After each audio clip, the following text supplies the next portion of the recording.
There are silences that inflict more damage than a slap, and polite smiles that cut like scalpels. When I stood in a lavish ballroom, stripped of my last shred of dignity by the very people who share my blood, I almost chose to run. That was until my 9-year-old son decided to redefine bravery right in front of 300 elite guests. This is the most brutal, satisfying checkmate you will ever witness. Hello, everyone. Before today's story begins, we'd like to share a quick message. YouTube recently removed our monetization, cutting off our income.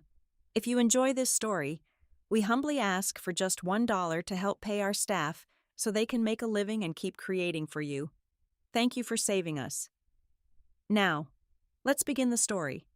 My name is Samantha Stevens, and the Grand Azure Hotel in downtown Seattle was not a place meant for people like me. The Grand Ballroom was a cavern of suffocating luxury, dripping with thousands of crystal pendants that caught the golden light and fractured it across the room. Waiters in pristine white jackets glided silently across the polished marble floors, offering silver trays carrying glasses of champagne that cost more than my weekly grocery budget. Everywhere I looked, I saw the gleaming armor of the high society elite. Women in custom couture and men wearing bespoke suits exchanged polite banter, their voices blending into a continuous, low hum of wealth and privilege. Amidst this dazzling display of affluence, I sat frozen at my designated table, feeling like a gray smudge on a perfect canvas.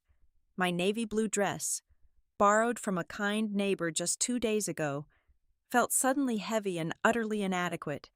The air in the room was thick with expensive perfumes and the overpowering scent of exotic lilies. But to me, it felt like poison filling my lungs. I was profoundly alienated, an uninvited ghost haunting a celebration I did not belong to. The clinking of a silver spoon against crystal cut through the ambient noise, commanding immediate silence. At the head table, elevated like a royal dais, stood Chloe. My brother's new bride was undeniably breathtaking, a sharp and haughty socialite draped in white silk and imported lace. She held the microphone with practiced elegance, a radiant smile painted flawlessly onto her face. "Family and friends," Chloe began, her voice echoing smoothly through the state-of-the-art sound system. "Thank you all for being here to celebrate this beautiful union." She spent the first 5 minutes weaving a tapestry of sugary, rehearsed compliments. She praised my brother, Liam, calling him a brilliant visionary who was destined to conquer the financial world. She praised my mother, Margaret, declaring her a paragon of elegance and the true matriarch she aspired to emulate. It was a flawless performance of fake warmth. But then, her gaze drifted from the center of the room and landed squarely on the dark corner where I was seated. Her painted smile did not falter, but her eyes hardened into something predatory. Of course, looking around this room, seeing so many successful, driven couples, it makes me appreciate the true value of partnership, Chloe continued, her tone taking on a theatrical edge of pity. It really puts things into perspective when we look at Liam's older sister, Samantha. Let us give her a round of applause for being here. Scattered, confused applause rippled through the room. I felt a cold dread pooling in my stomach. "Samantha is what you might call pathetically independent," Chloe said, the words slipping from her lips like sweetened venom. "She has spent the last 9 years raising her child completely alone. Some might call that a tragedy, or a glaring failure to build a proper life. But I think it is just a sign that she has not found the right investor yet. Honestly, we all know she only came to this wedding tonight hoping to find a new sponsor among our generous guests." For a fraction of a second, the room was dead silent. Then, the laughter erupted. It was not a polite chuckle. It was a roaring, unified wave of mockery from 300 throats. The sound crashed over me, tearing down every wall of dignity I had spent years building. The elite guests of the Grand Azure threw their heads back and cackled at the impoverished single mother in the cheap dress. I sat completely frozen. My hands dove under the table, my fingers gripping the heavy linen tablecloth with a desperate intensity. I prayed the fabric would conceal me entirely. I tried to command my lungs to draw breath, but my chest felt weighed down by an overwhelming, invisible pressure. Then came the ultimate betrayal, the strike that completely shattered my spirit. From the head table, over the din of the roaring laughter, a voice cut through with crystal clarity. It was my mother, Margaret. She leaned over her plate of untouched caviar, turning to the wealthy dowagers seated beside her. "She is always the one ruining this family's perfect formation," my mother joked, her voice deliberately amplified so the surrounding tables could hear her contribution to my humiliation. The women beside her giggled in agreement, raising their champagne flutes to my mother's cruel observation. My vision blurred with unshed tears. I turned my head desperately toward the center of the dais, seeking the one person who owed me his protection. I looked at Liam. This was the boy I had given up my youth for, the brother whose college tuition I had paid by working late-night shifts, while my own son slept in a cramped, one-bedroom apartment. I stared at him, silently begging him to stand up, to take the microphone, to say something, anything, to defend the sister who had sacrificed her life for his success. Liam did not reach for the microphone. He did not look at me. He bowed his head, fixing his gaze intensely on the polished tips of his expensive leather shoes. He shifted his weight, his eyes darting to the side, completely ignoring my silent plea for salvation. He chose his new world of wealth over the blood and sweat I had poured into his foundation. The laughter continued to ring out, a chorus of high-pitched giggles and deep chuckles that tightened around me like a suffocating weight. The glittering ballroom transformed into a grand hall of judgment. Every smile was a shard of ice, every laugh a harsh verdict weighing on the fragile self-esteem of a single mother who was just trying to survive. I was consumed by a sea of public shaming, entirely alone, waiting for the floor to open up and grant me an escape. Sitting there as the echoing laughter of 300 people hammered against my ears. My mind violently pulled me backward, plunging me into the dark abyss of the past 7 years. When my husband passed away suddenly, my world did not just shatter, it evaporated. I was left with a newborn baby and a crushing mountain of medical debt. To survive, I took a grueling, low-level administrative job at the Kalen Voss Dynamics Corporation. I worked 12 to 14 hours a day, drowning in endless data entry and fetching coffees for executives, just to keep the electricity on and formula in my baby's bottles. But I did not just work for my own household. I worked for Liam. My brother possessed a brilliant mind but completely empty pockets, and he dreamed of holding a Master of Economics degree, because we used to be inseparable, because he used to hold my hand at the funeral and promise we would always look out for each other. I took on agonizing weekend shifts. I poured tens of thousands of dollars into his tuition, sacrificing my own sleep, my own youth, and any chance of personal healing so he could cross that graduation stage. Our bond, once tighter than a braided rope, began to fray the very moment Liam stepped into the golden circles of high society and brought Chloe into our lives. Chloe was the kind of woman who mentally calculated your net worth before deciding whether you were worthy of a greeting. To her, human beings were not people. They were neatly categorized into assets or liabilities, based entirely on their bank accounts and social standing. And I, with my sensible discount store shoes and permanently exhausted eyes, was classified as a massive liability. She systematically began to sever the deep roots between Liam and me, replacing our shared history with exclusive country club memberships and elite networking galas where I was explicitly not invited. However, Chloe's most calculated and devastating victory was purchasing the blind loyalty of my mother, Margaret. The bribery started with small, strategic gestures, perhaps a bottle of imported French perfume or a handcrafted silk scarf. Then came the heavy artillery, a pristine, $6,000 designer handbag handed over casually during a high tea service, a fully paid, 14-day luxury vacation to the Amalfi Coast. My mother, who had always harbored a secret, desperate hunger for upper-class status, swallowed the bait without a second thought. Almost overnight, Margaret's maternal affection shifted entirely toward her wealthy future daughter-in-law. I was no longer her hard-working, resilient daughter who held the family together during its darkest hour. I became the embarrassing, impoverished blemish on her newly upgraded lifestyle.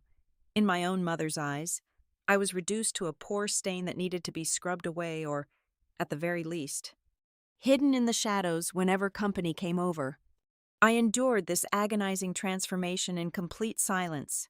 During our mandatory monthly family dinners, I would sit quietly at the absolute edge of the dining table, chewing my tasteless food while Chloe delivered passive-aggressive jabs. "It is such a shame that some people just stop trying to improve their station in life," Chloe would say, swirling her expensive red wine and looking pointedly at my worn-out blouse. And my mother would immediately agree, chiming in, "Well, Chloe, you have to understand that not everyone has our natural drive and sophistication." I would force a polite, hollow smile, desperately hiding the bone-deep exhaustion that pulsed through my veins after standing on my feet for 10 hours straight at the Kalen Voss Dynamics office. I swallowed my pride over and over again, deliberately shrinking myself down to make room for Liam's new, supposedly perfect upper-class reality. I let them belittle me because I foolishly believed that absorbing their cruelty and keeping the peace was the ultimate act of love to ensure my brother had a happy family. The sheer, suffocating loneliness of weathering those brutal emotional storms completely alone nearly broke me 1,000 times over.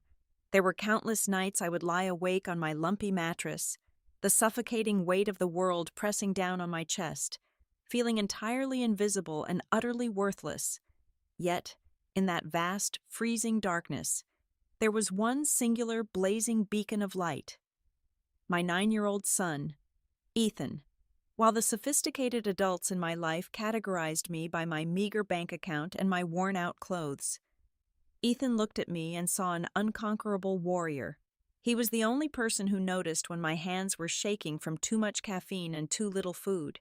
He was the only one who climbed into my lap, wiped the silent, bitter tears from my cheeks, and whispered that I was the greatest mother in the universe. My little boy was the only living soul who truly saw my value. Recognizing the agonizing price I paid every single day just to keep our heads above the rising tide. The morning of the wedding had started in the cramped, windowless bathroom of my apartment, where I stood staring at a stranger in the mirror. The harsh fluorescent bulb overhead highlighted every single hollow contour of my face and the deep, purple bruises of exhaustion beneath my eyes. I gripped the edge of the sink, taking a shaky breath before uncapping a cheap tube of concealer. I applied layer after layer, desperately trying to spackle over the physical evidence of my 80-hour work weeks. I had to look presentable. I had to play the role of the joyous, supportive older sister, even if my soul felt like it was crumbling to ash. I wrestled with the zipper of the borrowed navy dress, terrified of tearing the delicate fabric I could never afford to replace. It pinched my ribs, serving as a constant, physical reminder of my masquerade. As I stood there fighting back a wave of nausea, Ethan walked in. He was wearing a second-hand boy's suit that I had spent 3 hours meticulously ironing the night before. His hair was combed neatly to the side, and he looked so handsome, so incredibly grown up, that my heart physically ached. He did not say a word about my frantic, trembling hands or the tears pooling in my eyes. Instead, he wrapped his small arms around my waist, burying his face in the borrowed fabric of my dress. He looked up at me, his brown eyes fiercely serious, and delivered a sentence that would echo in my mind for the rest of my life. "You are the brightest one today, Mom," Ethan whispered, his voice unwavering. "Even if they turn off all the lights." I kissed the top of his head, swallowing the heavy lump in my throat, and led him out the door. But his sweet reassurance collided violently with harsh reality the moment we crossed the threshold of the Grand Azure Hotel. Before we were even seated for the dinner service, the cocktail hour proved to be an intricate gauntlet of psychological warfare. Walking through the sea of silk and tailored tuxedos, I felt the immediate, burning weight of 100 scrutinizing stares. Chloe's inner circle of bridesmaids and wealthy socialite friends formed a barricade of glittering jewels and judgmental whispers. As Ethan and I navigated the crowded floor, they stared at us as if an alien species had accidentally wandered off the street and onto their exclusive red carpet. Their eyes raked over my outdated shoes, the lack of a designer label on my clutch, and the simple styling of my hair. I tried to shrink into myself, making my body as small as possible to avoid their predatory gaze, but avoiding them was impossible. They approached me with champagne flutes in hand, their faces arranged in masks of predatory politeness. "So, Samantha," one woman purred, her gaze flickering down to my bare ring finger. "Chloe mentioned you do some sort of clerical work. Is that an hourly position, or do you actually get a salary? And it must be so incredibly taxing, being entirely alone in the world at your age." Another woman chimed in, adjusting a diamond tennis bracelet. "Do you even have time to date, or is finding a partner just completely off the table for someone in your financial bracket?" The questions were not fueled by curiosity. They were calculated strikes designed to remind me of my exact place at the very bottom of their social hierarchy. Each inquiry about my income and my single status was a thinly veiled insult. I bit the inside of my cheek so hard I tasted copper. I forced the corners of my mouth upward into a stiff, polite smile, offering vague, courteous answers while burying my sheer humiliation deep inside my chest. I nodded. I agreed. I swallowed every drop of their venom without a single word of protest. Through it all, my right hand remained locked in a tight, protective grip around Ethan's small fingers. Whenever the ambient cruelty became too much, I would kneel down to his eye level, adjusting his little bow tie to buy myself a moment of sanity. "You are doing so wonderfully, my sweet boy," I murmured into his ear, my voice trembling slightly. "Just remember to use your manners and stay very quiet. Today is about Uncle Liam. We cannot do anything to ruin Uncle Liam's big day. Understand?" Ethan would nod obediently, though I saw the quiet storm brewing behind his perceptive eyes. He recognized the hostility in the room, even if he did not understand the intricate politics of high society. I was absorbing the mockery, acting as a human shield so the ugliness would not touch my son. The air inside the grand ballroom was growing steadily thicker, the oxygen evaporating with every condescending smirk and fake pleasantry. This relentless hour of polite interrogation was the agonizing calm before a catastrophic storm. Every suppressed tear, every swallowed insult, and every forced smile was compressing inside my chest like a tightly coiled spring, pushing my threshold for pain to its absolute maximum. I was desperately trying to hold the crumbling pieces of my dignity together, completely unaware that the pressure had already reached a point of no return. The roaring laughter of the crowd was still actively tearing through my chest, an invisible blade carving out the last remnants of my pride. I was trapped in that paralyzing nightmare, staring blankly ahead, when I felt a gentle, insistent tug on the sleeve of my borrowed navy dress. I blinked, forcing my vision to clear, and looked down. Ethan was staring up at me. His large, innocent brown eyes were completely unclouded by the toxic atmosphere of the room. He did not look intimidated by the glittering chandeliers or the suffocating wealth surrounding us. He just looked at me. "Why are they laughing when you are sad?" "Mom," Ethan asked, his voice cutting through the noise with a pure, quiet clarity that only a child possesses. That single, innocent question was the final blow. It utterly shattered the fragile dam I had been desperately reinforcing all evening. The last ounce of my strength evaporated. I could no longer play the dutiful, silent martyr. My only thought was survival, not for myself, but to shield my son's pure heart from this venomous spectacle. I made the absolute decision to run. I leaned forward, preparing to grab his small hand, pull him out of his chair, and march us right out of the grand doors of the ballroom to protect whatever fragments of our dignity remained. But my fingers grasped nothing but empty air. Before I could even initiate my retreat, Ethan had already slipped off his heavy velvet chair. I expected him to hide behind my legs, or perhaps bury his face in my neck. He did neither. There were no tears streaming down his cheeks. There was no tremble of fear in his small frame.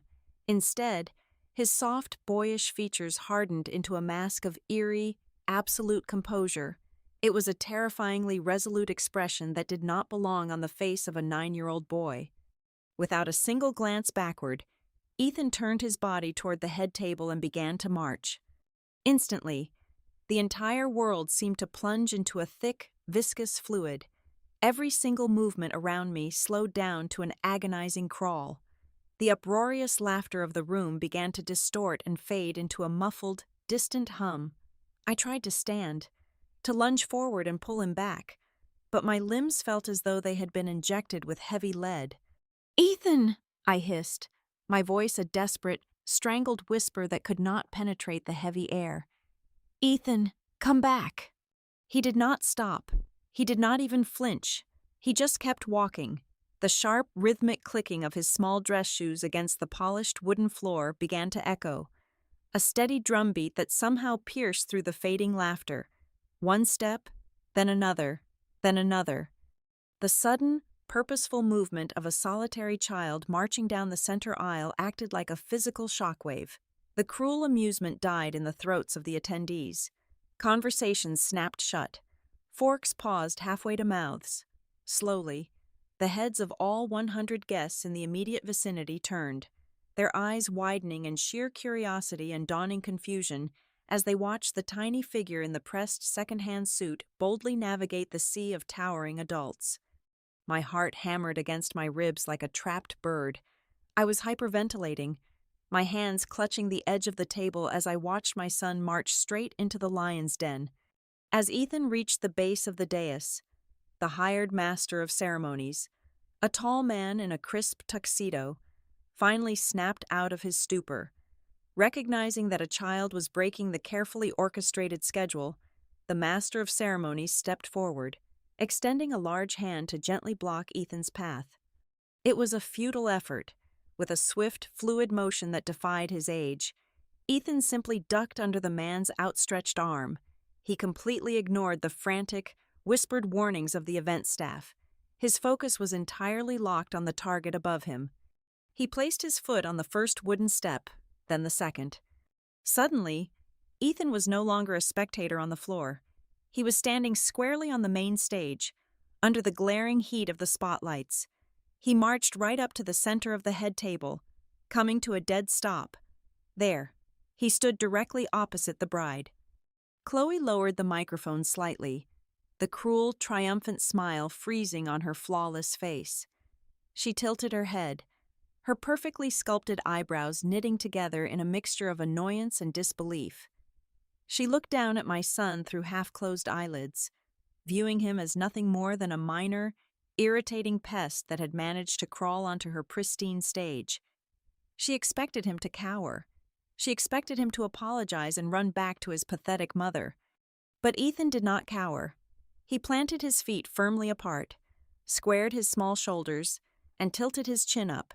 He stared directly into the eyes of the woman who had just publicly crucified his mother, projecting an aura of fearless defiance that made the opulent room hold its collective breath. Before Chloe could even register the audacity of the boy standing before her, Ethan's small hand shot upward. With a swift, unexpected motion, he wrapped his fingers around the sleek metal of the microphone and yanked it right out of her loose, manicured grip. A sharp, piercing screech of audio feedback blasted through the grand ballroom, causing several guests to wince and cover their ears. The sudden harsh noise effectively snapped the remaining tension in the room. The heavy silence that followed was suffocating. Every single eye was glued to the stage. I stopped breathing entirely. The wealthy patrons leaning forward in their velvet chairs clearly expected a fumbling, innocent interruption. They waited for a childish congratulations, a nervous stutter, or perhaps a naive joke that would break the awkwardness and allow them to return to their expensive champagne. They were entirely unprepared for the reality of what was about to happen. When Ethan spoke, his voice was not trembling. It did not carry the high-pitched nervousness of a child out of his depth. Instead, it boomed through the towering speakers with a loud, cold, and razor-sharp articulation that commanded absolute authority. "Ms. Chloe said my mom came here to find a sponsor," Ethan declared, his words echoing off the crystal chandeliers. "But I think Ms. Chloe is the one who actually needs a sponsor." A collective gasp rippled through the sea of guests. The sheer audacity of the statement hung in the air like a lit match over a pool of gasoline. Chloe's condescending smirk did not even have the time to fully slide off her face before Ethan made his next move. Without breaking eye contact with the bride, my 9-year-old son reached his free hand deep into the pocket of his tailored trousers. When he pulled his hand back out, he was holding an object that looked absurdly out of place in this cathedral of wealth. It was a bulky, outdated flip phone made of cheap black plastic, a burner phone. I stared at it in shock, my mind racing. Then, a puzzle piece clicked into place. Earlier that afternoon, right before the ceremony began, Ethan had wandered off to use the restroom near the exclusive VIP garden. He had mentioned seeing something shiny hidden beneath a thick cluster of imported rose bushes, but I had been too stressed about my own appearance to pay attention to his childhood discoveries. He had kept it quietly in his pocket this entire time. Ethan flipped the old phone open with a sharp clack. He pressed a button, and the dim backlight illuminated his small face. The ballroom was so entirely silent that I could hear the rustle of silk as guests shifted their weight. "I found this under the rose bushes by the garden," Ethan announced clearly into the microphone. "There is a message right here on the lock screen. It says, 'I forced the idiot Liam to sign the new prenuptial agreement. His venture capital will belong to us. Just wait for me 6 more months, my love.'" The words dropped like heavy anvils onto the polished marble floor. For one agonizing second, the universe stood perfectly still. Then, the illusion shattered. The blood instantly drained from Chloe's face, leaving her heavily contoured cheeks looking like a hollow, chalky mask. Her eyes widened in absolute, unfiltered terror. The elegant, untouchable socialite vanished, replaced by a desperate, cornered animal. "Give me that!" Chloe shrieked, her voice cracking into an ugly, unrefined pitch. She lunged forward, her pristine white gown catching on a chair as she threw her hands out with clawed fingers, desperate to snatch the plastic device from my son's hands. I screamed and scrambled out of my chair, terrified she was going to strike him. But she never reached him. Before Chloe could close the distance, a tall figure intercepted her. It was the best man. Liam's lifelong friend and the key financial partner of his startup company. He moved with lightning speed, stepping firmly between the frantic bride and my son. He reached down and gently but firmly took the burner phone from Ethan's hand, holding it high out of Chloe's frantic reach. Chloe crashed into the best man's chest, sobbing wildly, clawing at his tuxedo jacket. "It is a lie. The boy is lying. Give it back to me right now." The best man ignored her hysterical thrashing. He looked down at the brightly lit screen of the cheap phone. I watched the color drain from his own face. His jaw clenched so tightly, I thought his teeth might shatter. The look of profound respect he usually reserved for his best friend's bride morphed instantly into an expression of absolute, venomous disgust. He turned his head slowly and locked eyes with Liam, giving a grim, confirming nod. The message was real. Ethan had not moved an inch, protected by the solid wall of the best man. He stood his ground. He raised the microphone back to his lips, his gaze piercing right through the frantic, sobbing woman who had tried to destroy us. "My mom makes her own money with her own 2 hands, Ethan proclaimed, his voice ringing with fierce, unshakable pride. "While you use lies to steal from my uncle." The impact of his words turned the shock in the room into a massive, irreversible earthquake. The meticulously crafted facade exploded. A chaotic wave of murmurs and outraged whispers erupted from the 100 guests nearest the stage, quickly spreading to the rest of the room. The elite crowd, who had just spent the last hour mocking my poverty, now turned their vicious attention toward the center stage. The massive, tangled knot of deception was finally yanked apart for everyone to see. The truth spread through the room like wildfire. Chloe, The supposedly ultra-wealthy heiress was nothing but a hollow shell. She possessed no family fortune, no massive inheritance. She was drowning in a sea of hidden debt, maintaining a fraudulent lifestyle on maxed-out credit cards.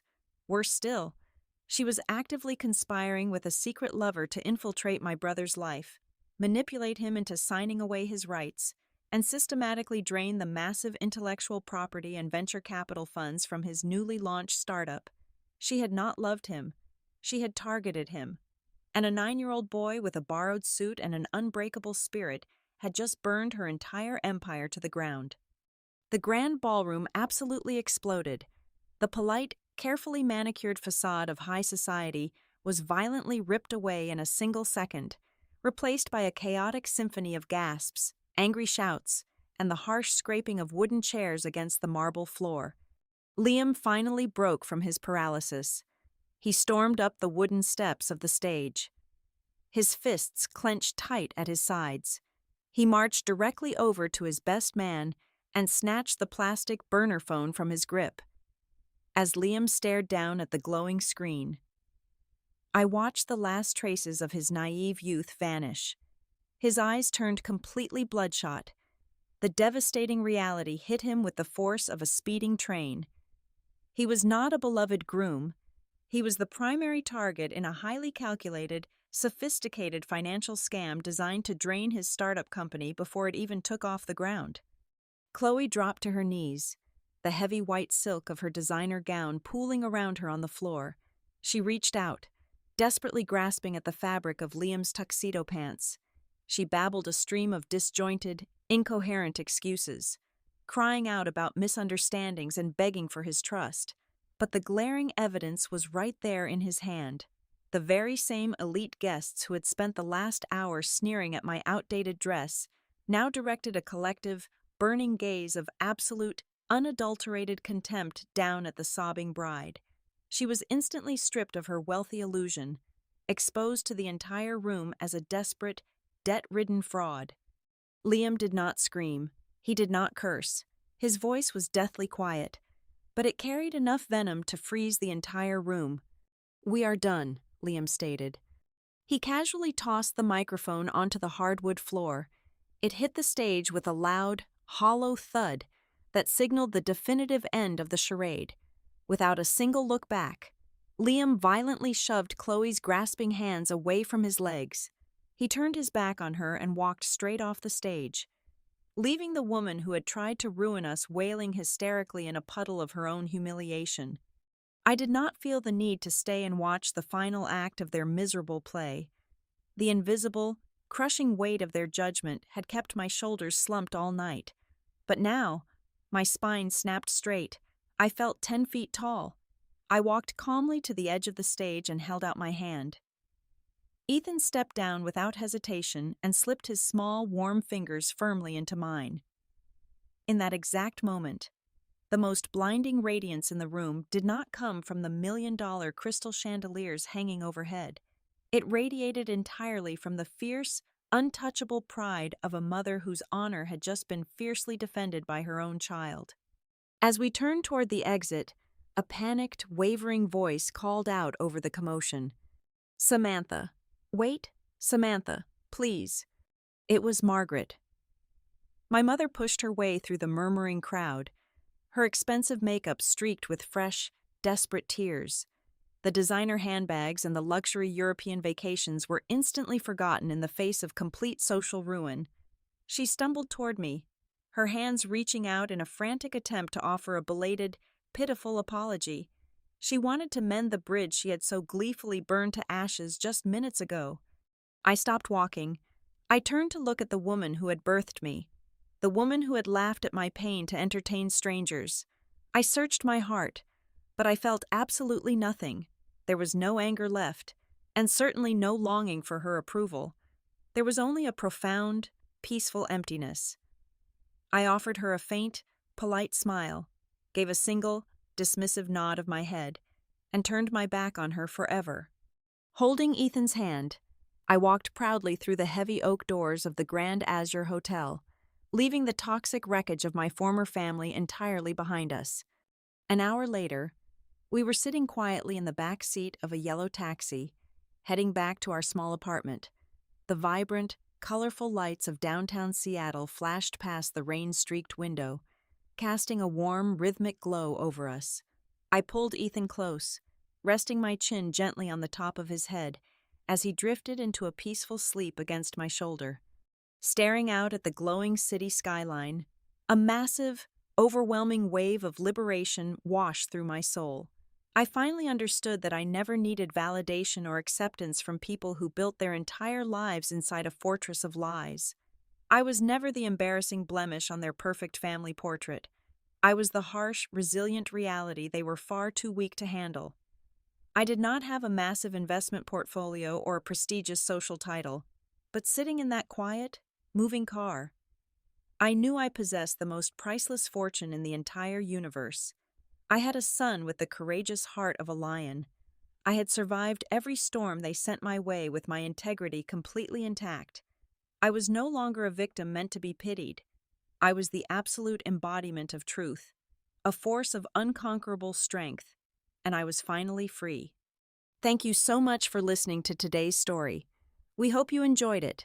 As an ad-free channel, your support is what keeps us alive.